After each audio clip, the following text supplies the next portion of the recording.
Good evening. We're back tonight on the Lore Masters channel with another segment about Digital Man and how he became something of a monster. So hope you like it tonight, that you'll share it with your friends and subscribe and let the Lore Master know how much you enjoy his stories. So tonight, the scene is going to be the owner and the dog. The setting is the central broadcast tower of the city, high above the digital palace in a throne room made of data and steel. The mayor sits on a hovering chair, a man drunk on borrowed power. The mayor helped fund Dogman's resurrection. He claimed him as property. He put his name on the city. Now, Dogman has come to collect. The walls hum with energy. Screens around the room flicker, showing Dogman approaching like a storm. The lights dim. The mayor leans back in his chair, smirking.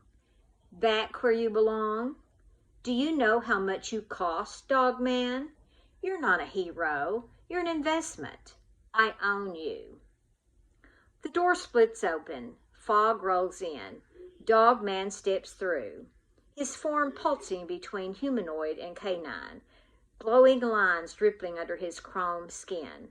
No cape, no mask, just wrath. Dogman says, with his voice calm, mechanical, how about instead I make all your nerves fire at once? Mayor, wait, Dogman steps forward. You wanted a weapon, you got one. You just forgot which direction it points. He lifts a hand, not to strike, but to connect. The wires in the tower coil around the mayor's chair. He screams, his body tenses as invisible electricity surges through every nerve ending. A simulation of full body pain, turned up to 11. Dogman says, you broadcast every message in this city. Let this be your final one. He turns away. The mayor collapses, twitching, sobbing. Not dead, but broken. Dogman to the room, to the city. You don't own me. No one does. So that scene leads us into a scene where Petey walks in and sees what has happened, and this will be the next scene of how that affects him. The highest level of the tower, the shattered remains of the old police broadcast room. The mayor lies twitching on the floor, his mind scrambled from Dogman's neural overload. Petey stands frozen in the doorway, staring at his old friend, now unrecognizable. Petey, with his voice cracking. Oh, I'm glad you can make it, Digital Man. Dogman turns to look at him, not with warmth, not with sadness, but with unreadable silence. His glowing eyes blink slowly, in perfect mechanical rhythm. Digital Man says, quiet, smooth, you came just in time. He walks to the reinforced glass windows behind the control platform. With a wave of his hand, the windows unseal, opening like steel eyelids. The sky is clear. The city below flickers with cold light, and far above, the moon hangs heavy, glowing. Dogman lifts his arm and points. Petey says, wait, what are you? From the clouds, swarms of black nanobots rise, billions, silent, gleaming like oil in the sky.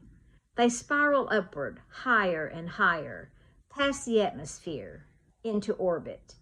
And then, on the surface of the moon, a ripple, a crack.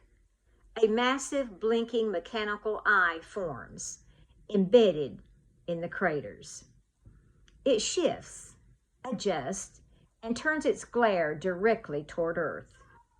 Watching, recording, controlling. Petey whispers, "You turned the moon into a surveillance system." Digital Man says, the world was never safe enough. Now it is." Petey, stepping back, says with horror, "You're not trying to protect anyone. You're trying to own everything." He turns to the ruined mayor, half conscious. Petey says, "First the city, then the sky, now the world." Digital Man, not angry, not proud, just calm, answers, "I gave them peace. I gave them order. And now I give them vision." Well, that's the end of our story tonight. Be sure to stay tuned, because coming up soon will be the ending of this story, and you will want to stay tuned and be sure to watch it, because it's going to be a really good ending. And we hope you have a good night, and we'll see you in the next video.